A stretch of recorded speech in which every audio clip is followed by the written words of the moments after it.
Hello and welcome to day one of the Genesis of Androzani Advent Calendar for 2024. This is the 7th time I'm doing this, so you better be fucking grateful.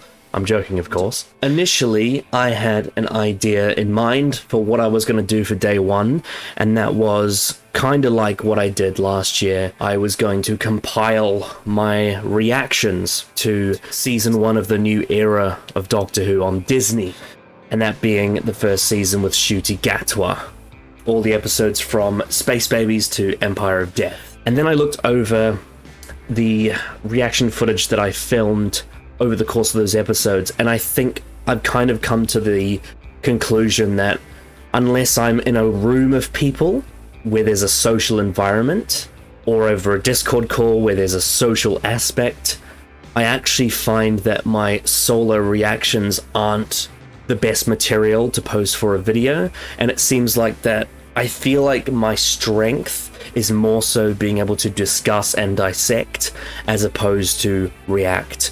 So what I've decided to do is I've decided to scrap the actual reactions going forward, and I'm going to focus more so on just talking about what I watched as opposed to capturing the gormless look on my face. So this has been interesting, to say the least. We've had the return of Russell T Davies as showrunner. I've obviously talked at length about the specials with David Tennant, and then also uploaded a reaction to The Church of Ruby Road at the start of the year, and that was pretty short, as it turns out, which again leads me on to the whole belief that maybe my reaction content isn't quite up to scratch when I'm by myself. But yes, we had the full-on season of 8 episodes with a 2-parter at the end. So I thought I'd just express some of my thoughts and going forward sort of where I stand with the show. So I'm currently at a point now, and I have been this way kind of since the Chibnall era ended, and that sort of year of time between, where Doctor Who is now a show that I will watch when it's on, and occasionally I'll rewatch some episodes, but it's not my obsession anymore. It's not something that I think about every day. It's not something that I'm spending a lot of time talking about or dissecting or interacting with people about as much as I used to. It's now a show where a lot of my thoughts and a lot of my time being fully ingrained in the fabric of the show is in the past. I think one of the main reasons why is because I have finished classic Doctor Who. I've seen every story in the classic era, so that monkey is now off my back. Therefore, the tension I have with the show is a lot less than it was. There was always this sort of unfolding of mystery from the past I hadn't seen when I hadn't seen all of classic Who, but now that I have, that era of my Doctor Who fandom is over. And on top of that, I haven't listened to Big Finish in quite a few years. Maybe someday I'll dip back into it, and that tension around that side of the Doctor Who storytelling will return, but I have no inkling or intention to pick that up anytime soon. In terms of the new show, despite the fact that Russell T Davies is back, this is a very different time. It's a different era, made for a different audience on a different platform. So it's not the same as the first era, which is kind of like the heart and soul of where my Doctor Who journey began, and it's sort of where a lot of what I love about the show births from, even though I do love a lot of classic Who and Big Finish as well. And so I approached season 1 with an air of open-mindedness, but I wasn't expecting it to be one of my favorites ever like it was back in the original RTD run. I was fairly sure that I would enjoy watching it as it aired for the most part, but I wasn't confident that it was going to be an all-timer. What I did hope, though, is that it would be an improvement over the Chris Chibnall era, and I think in almost every respect it probably is. However, I will say it's not one of my favorite seasons the show's ever done. I have fairly mixed thoughts, critically speaking, but overall I just feel like, interestingly, given one of the episodes in the season and the context of it, I feel like Doctor Who in this new era is a little bit distant from me. You could almost say it's 73 yards away from my bubble. But I will still sit down and watch it. I will still, for the most part, be entertained by my experience watching it. However, I am noticing that the time I spend thinking about the show after the fact is a lot less than it once was, probably because I'm just more interested and more driven by other storytelling in other areas, whether that be TV, film, or music, or whatever, video games even. But this new season, I do have good things to say too. It's definitely at a point where I feel I'm uncertain as to where to position myself among arguments, because I noticed that there is quite a bit of polarization about this season. It's gotten very mixed reviews, and whilst the arguments certainly aren't as toxic and as volatile as they were during the Chibnall era, there are definitely strong sides of the equation, and people have very different views on the new direction that the show has been taken in. But what about my thoughts? Well, we'll start with the characters. We have Ncuti Gatwa as the 15th Doctor. He's a fascinating thing, and obviously his era's not done yet, and there's still time to build on what they've constructed. I think Ncuti is a very capable actor, and he has shown that he has really good range in multiple roles I've seen him in, not just in Doctor Who. I've seen him in Sex Education, and I've seen him in a couple of other things as well. I think he brings a charisma, a magnetic presence, and an overall very vibrant energy to the show. Some people that I'm friends with don't like this. They find him to be too flamboyant and too in your face, and they'd rather the character be a bit more reserved and intellectually introverted in some scenes, as opposed to being very socially involved like he is as the 15th Doctor. And I do understand that. I enjoy his presence for the most part. I enjoy his personality for the most part. In regards to character, I do think there is a lot on the table. Whilst there are certainly intriguing jigsaw pieces, I feel like this puzzle hasn't been put together in ways that other Doctors had done in their first season. For that, I feel that my opinions on the 15th Doctor so far are definitely towards the middle, because I don't dislike him necessarily, but I also don't have a lot of great things to say overall as a package. But there is still potential. It just depends on how he's handled going forward. The main companion being Ruby Sunday, played by Millie Gibson. She's also fascinating. I think Millie is a very capable young actress. I think there are a couple of episodes where she really shows her acting chops and things that I didn't expect from her. Probably the most notable being 73 Yards, when she takes the lead role, which apparently was her first episode filmed, which is really impressive that she was able to slide in so effortlessly. I think she's very good at expressing emotion and coming across natural. One issue I have with the Chibnall era companions, and even the Doctor to some extent, is that the wooden dialogue would come across wooden in their performance because they would play it so straight, whereas I feel like Millie is able to inject some natural, relatable quirks and personality into the way she delivers lines, so that it makes her more believable as someone that you'd meet in real life, as opposed to a stagnant piece of cardboard. That being said, there are aspects of her character that I think are severely underdeveloped. One of the things that really frustrated me about her is that her orphan arc has a lot of legs, and there are episodes where they utilize it in ways that are interesting, to say the least. But I feel it doesn't have a satisfying enough depth for it to really suffice in a Doctor Who season. And by the end of the season, by the finale, I feel like there is this hollow shell of what is a really good idea for a character, as opposed to being a fully fleshed and finalized and published idea of a character. And it is surprising, given that Russell T Davies in the past, in many of his shows, not just Doctor Who, has been able to flesh out characters to the point where I feel a full embodiment of investment in who they are, what they do, and I care about them. With Ruby Sunday, and sort of with the 15th Doctor as well, I feel like there are pieces of a good story in this season, but they don't construct a very, very good story as a whole.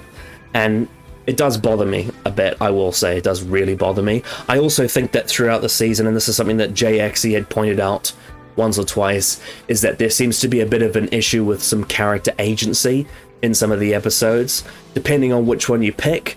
But a lot of the issue I have is you end up with situations where plot progresses due to circumstantial events as opposed to it being a ripple effect of decisions, whether one way or the other. One of my favorite things about storytelling that makes me so invested in everything going on is when characters choosing to do one thing or the other determines the sequence of events, which is again something I really liked about characters like the Ninth Doctor, the 10th Doctor, Rose, Martha, and Donna, which RTD was so good at integrating them into the episodes during his first run. I feel like 15 and Ruby have a lot less impact on the plot as a whole compared to his first run, which makes it harder to invest in the beat-to-beat story points throughout some of the episodes. Now let's talk about those episodes. I think there is a bit of a mixed bag here, and there are kind of these running issues throughout a lot of the episodes that do nag. There is, in terms of as an overall package, some running things, like how Ruby's connection to the snow due to when she was born and how she was adopted. You have Susan Triad running throughout. You also have Mrs. Flood, which is going to carry on to the second season. And you also have the character connection of, because in the Chibnall era, the Doctor was revealed as the Timeless Child, we know that they were orphaned. Ruby Sunday was also orphaned, which allows them to connect and relate. Also, I will add one more thing I forgot to mention, to kind of sum up where I stand on the characters and their emotional beats, especially towards the end of the season. One of the main cruxes I have is that I can observe that these two characters have had a very strong bond together, and I can believe that it did happen, some on screen and some off screen.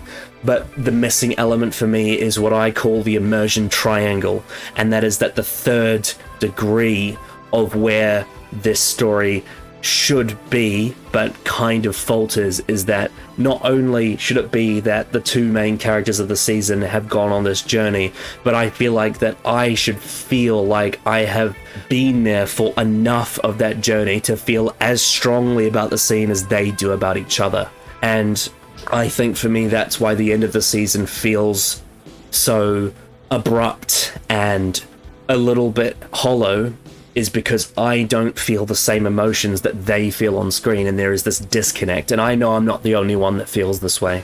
Now let's go for specific stories. We start with Space Babies, which I think is one of the weakest of the season.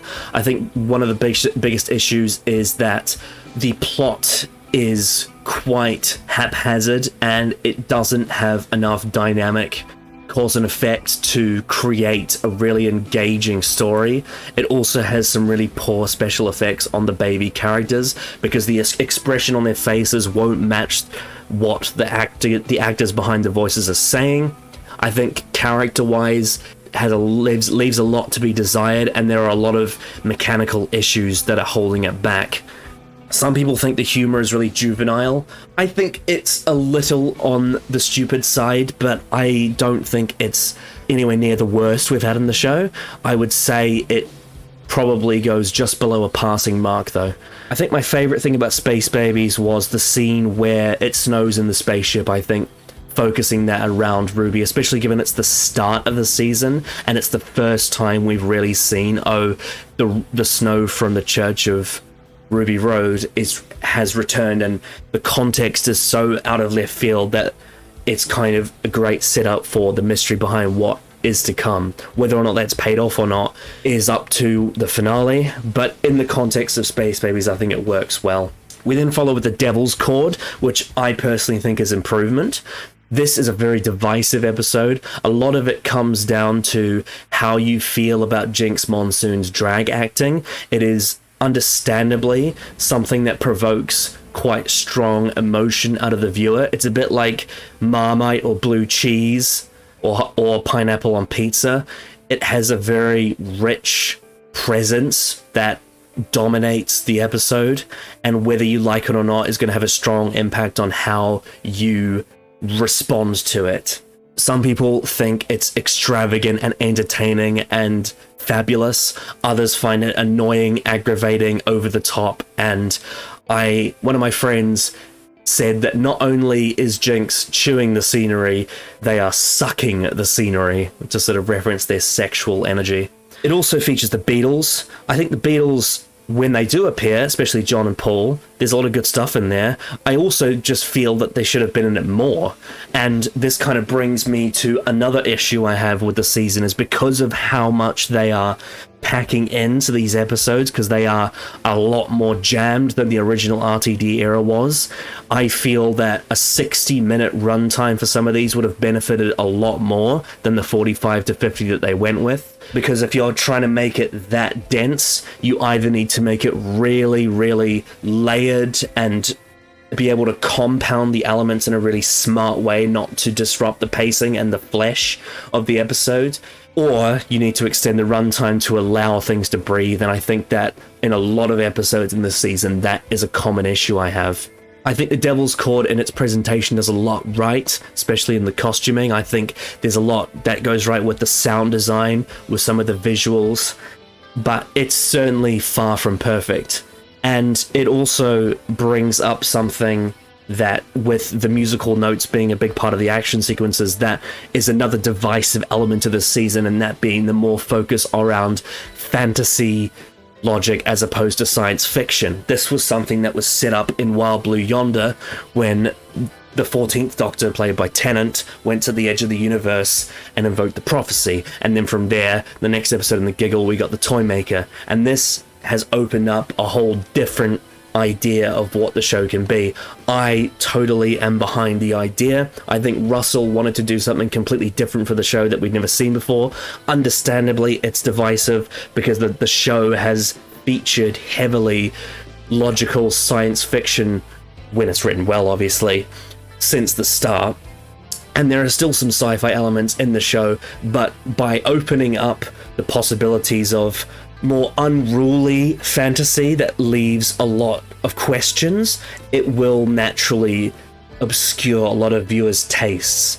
And I have seen a lot of distaste towards some of these episodes in the way that it handles fantasy. And I think, as I said, for the season as a whole, it comes with mixed results.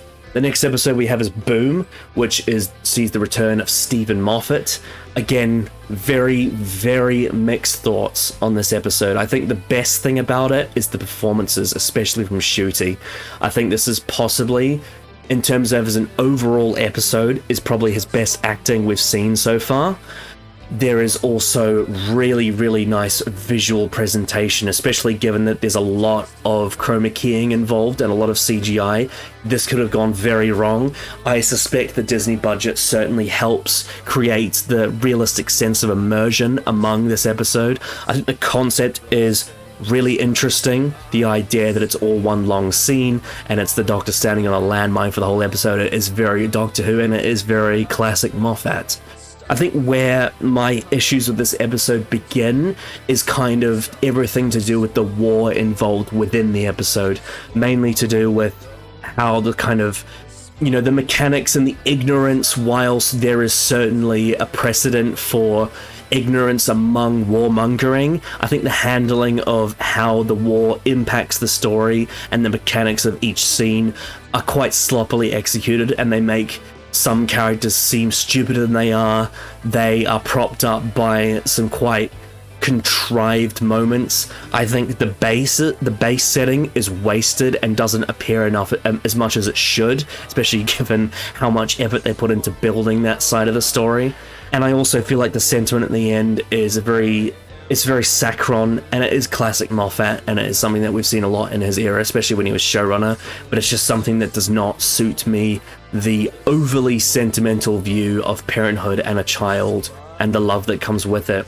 I would prefer, whilst that aspect of life is certainly true, if I was writing Boom, my overall writing perspective around parenthood would be handled tonally and with words differently to the way Stephen does it.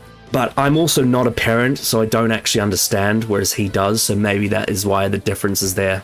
Next, we have 73 Yards, which was probably my favorite of the season. This is also a divisive one, and it's one of the ones that utilizes fantasy elements the most out of the season. Russell really pushed the boat out with this one. I actually rewatched this episode today.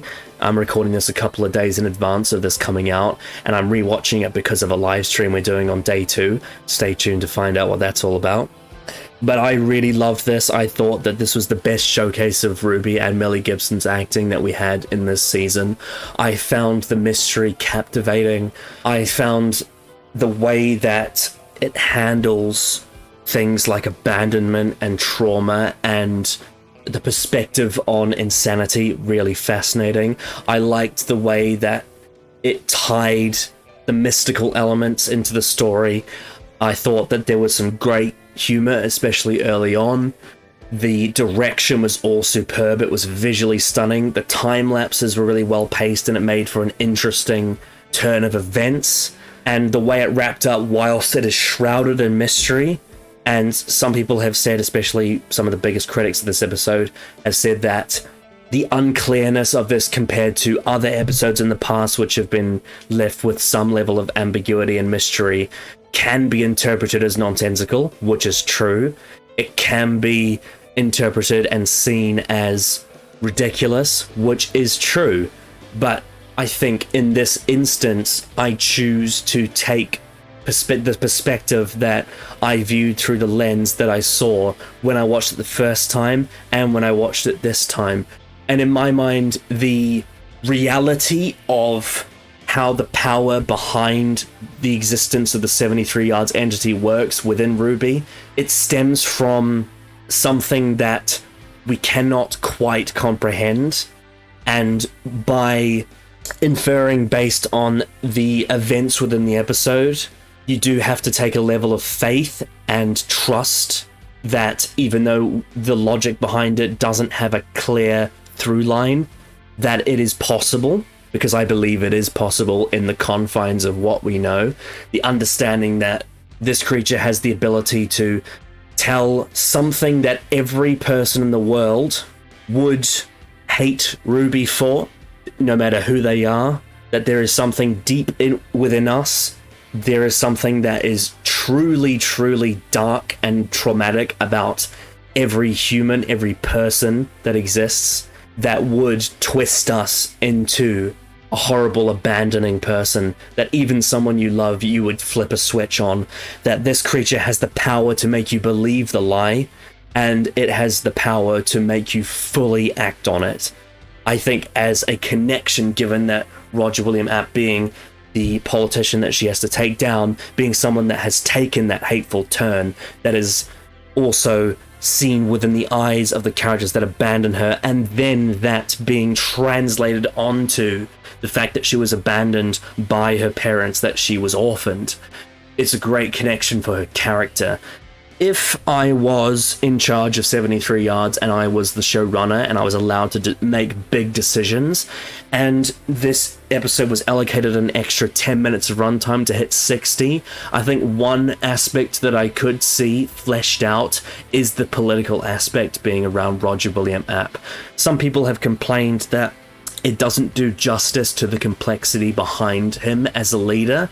And my sort of take on it within this episode is that it gives me the iceberg effect, in the sense that we see the tip above the water and we see the biggest sort of finality result and impact of his run as Prime Minister being the nuclear weapons, and that there is actually a lot more to this guy under the water that makes him a monster that we don't see.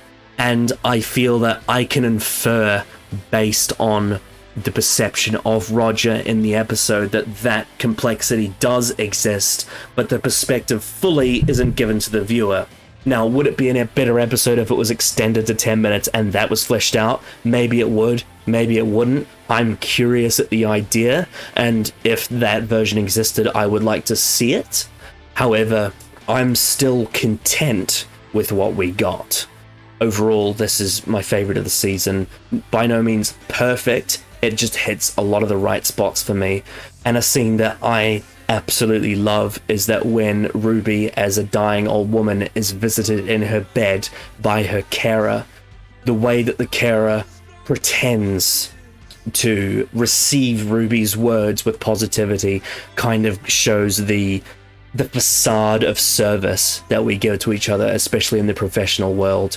And the fact that what Ruby says is, you know, as an old woman saying that, oh, I used to make the snow fall, blah, blah, blah, is perceivably insane. However, she is telling the truth. And a lot of people who are perceived to be insane are telling the truth, and this does happen. I think that sense of this nurse will never believe what Ruby says no matter what is quite frightening. Anyway, love the 73 yards. Moving on, we have Dot and Bubble, which is probably my second favorite. This was a very different episode in the sense that it was Doctor and Companion Light. It was primarily point of viewed around one specific character in this dystopian future.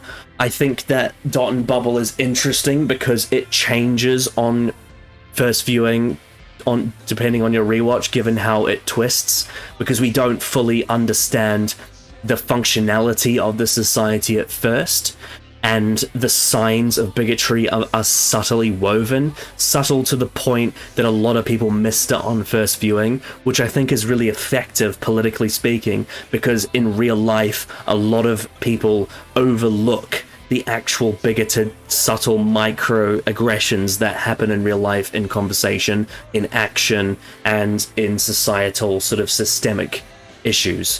One of those biggest being the fact that the Doctor is now black, something that, whilst it did seemingly happen with the Fugitive, this is something that the Doctor can't remember, because we have to infer based on the Chibnall era that there was some kind of Y-mite before Hartnell. But disregarding that, this is the first time the Doctor can remember experiencing being of black skin, and the fact that in this situation, the Doctor, who wants badly to help these people survive, and his advice and his suggestion won't be taken because of the color of his skin, because of the way he looks, because of something outside of his control, and that sheer angst and frustration that he shows at the end of the episode is super powerful. And I think in terms of acting, this might be my favorite scene of acting that Ncuti has done in the show so far.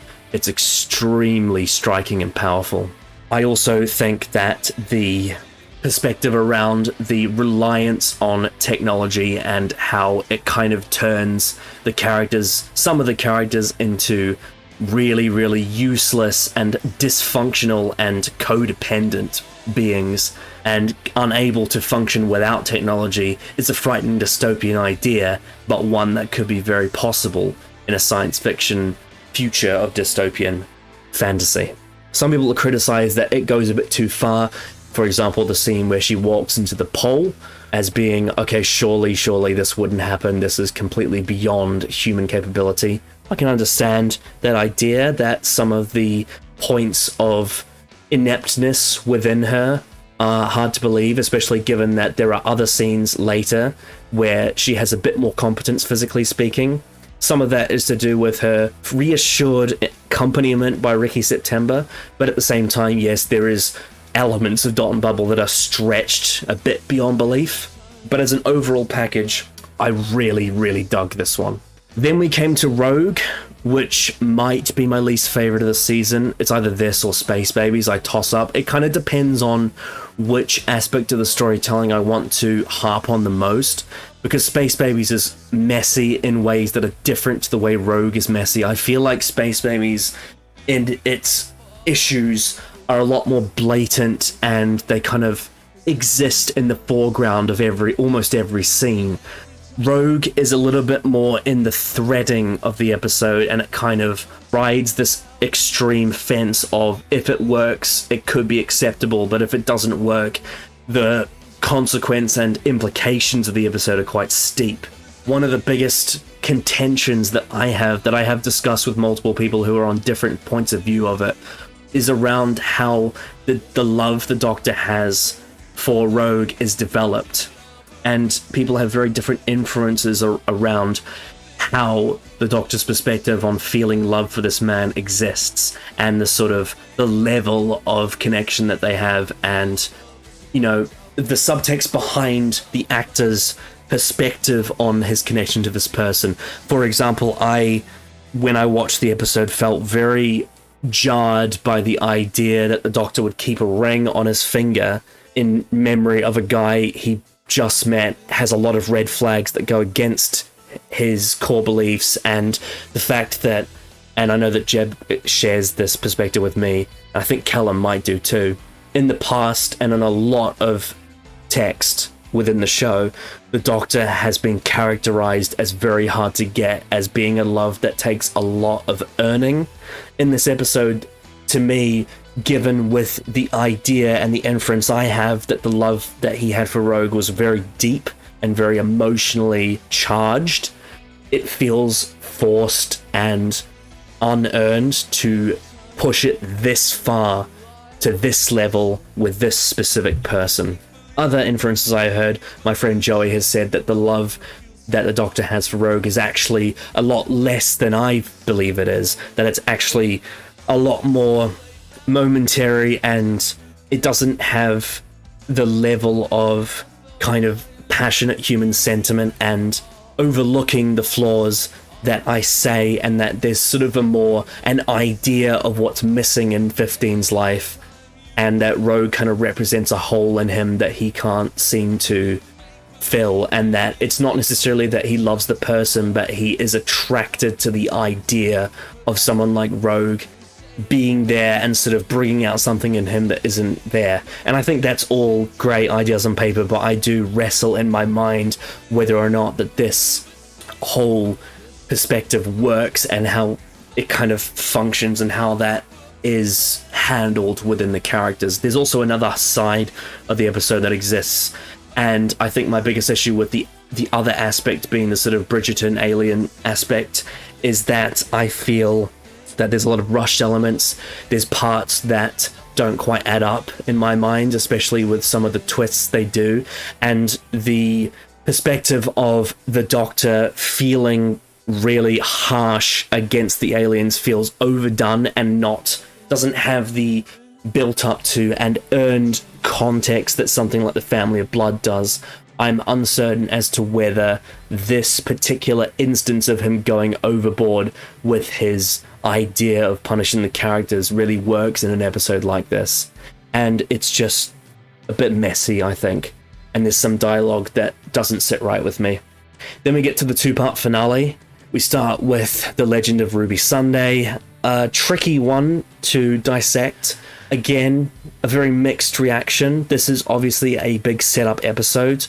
I think one of the things that makes this episode quite divisive is how it is supposed to be a very serious plot, and how the threat of the build-up of Sutekh and how that all comes together and ties into Ruby Sunday's story is supposed to be taken with a lot of grandeur, and yet the actual coding of the episode that creates and sort of solves and puts together the reveal of Sutekh, a lot of people find to be very cringy and parody-esque.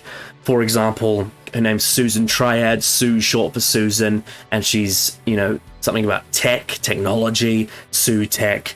I think some people find that to be a bit laughable, and it doesn't quite, the reveal doesn't have that gratifying sense of coming together in a really intelligent way, and some people feel it comes together in a very stupid way. I do think there is an element of silliness to it when you really sit down and think about it, but I also think that there are aspects of this episode that work in a sense as well. It's probably the hardest episode of the season for me to dissect, because it kind of all hangs on a balance, and I'm not 100% sure how to really properly explain where I sit on it, because there is a sense of, well, yes and no about it. I do think some of those unit characters, though, are very underutilized. Rose Noble, for example, and to some extent Mel, to some extent Kate. It just doesn't quite bring out as much as I wish from these people. And then we get to Empire of Death, the finale. For me, this is probably the most frustrating and disappointing episode of the season. If we take it as an individual episode, I might consider putting it below Space Babies and Rogue, but it really depends on, as I said, how I view, what lens I view it through, what perspective and sort of standard I hold the show to in that moment, because there's sort of a variance of issues that are hard to compare to each other. But the reason why I think this might be my least favorite of the season is because a lot rides on it. It has a lot more crucial responsibility, and it has a lot more to get right that I think gets very wrong. I'll start with the positives. I think that there is a lot of very strong acting in this finale, particularly from Bonnie Langford. I think she does a great job. I also think Ncuti has some very big outbursts in this episode that really work. I think there is a lot going behind it, but in terms of as a extremely disappointing finale, Sutekh is wasted for the most part. I think that how he was used in a story like Pyramids of Mars added so much to the story, and it presented so many obstacles to the plot that created such a great environment for a story. I feel that Sutekh, because his power is captured by the end of episode 1 in his reveal, and then he's basically on pause and holding everything to ransom, and the existence of him in the episode serves in an extremely flat and stagnant way. And then with the reveal of him being attached to the TARDIS and all of the issues that come with it, I mean, this has been memed to death on Twitter at this point. It raises way more questions than it answers, and it creates a lot of problems that didn't need to be there. I think 2 particular moments that really aggravate me. Number 1, the moment where Ruby's mum points to the sign is a really stupid moment that a lot of people have dissected as to why. It just comes across as very cheap and doesn't have the legitimacy or the logical grounding to really make for a big and satisfying moment. And in fact, I almost consider it to be quite embarrassing of a moment. It really, really took me out of the episode when I saw it. Another thing that really pisses me off, and it's interesting because a lot of people have said this about a lot of Russell's finales in the first place, but the moment when the laser is pulled out of left field to defeat Sutekh does not have the sufficient backup behind it. It doesn't have the really hard-worked grounding to create a satisfying ending, whilst a lot of people, especially in my circle, have been highly critical of how he's handled resolutions in some of his other finales. I think that for the most part, I actually think that a lot of them have some really interesting ways that they come to those points. This one, however, I struggle to see how the blocks build to this tipping point for Sutekh's ending. I find it extremely unsatisfying, and I find the believability and the actual payoff behind the destruction of Sutekh to be extremely flat and hollow. I also find the twist of Ruby actually being very normal, and that her mother is very normal, and the situation is very normal, and that normality being made to special doesn't work in quite the same way that it has in the past. One of the great things about Donna Noble was that her normality was made special in a lot of cases, and much of that was earned, and much of that sort of fit with what they were doing with the story. And I kind of was able to invest in the idea of her normality having a speciality into itself. But here, the issue I have with it is that it's kind of a more simplistic route, and all it really does is say, there's something really big going on. Sutekh assumes it must be some kind of divine force that can beat him, that can equal him, that he can fear. But in the end, it's not. And it subverts you and sort of says, actually, the whole time, the mystery was just there in plain sight, but without the extra layers and the extra character and the extra detail that compounds together with this moment that would make it satisfying. And in the end, it comes across as very nondescript and lacking in substance. And the emotional ending with Ruby finding her mother and the goodbye with the Doctor, again, feels flat. It replicates a lot of what we see with Martha Jones in the TARDIS when she leaves in Last of the Time Lords, but again, it just doesn't provide enough, as I said before, the triangular connection between the two characters and me as an audience member for me to feel the emotions that they feel. That's the main issue I have, is that I don't have enough of my teeth into it to really feel bonded to the moment when they split. Instead, I feel that it was abrupt, that it was undercooked, that it feels slightly hollow and doesn't suffice as a finale like it does in Russell's other goodbye scenes. And it leaves me very disappointed.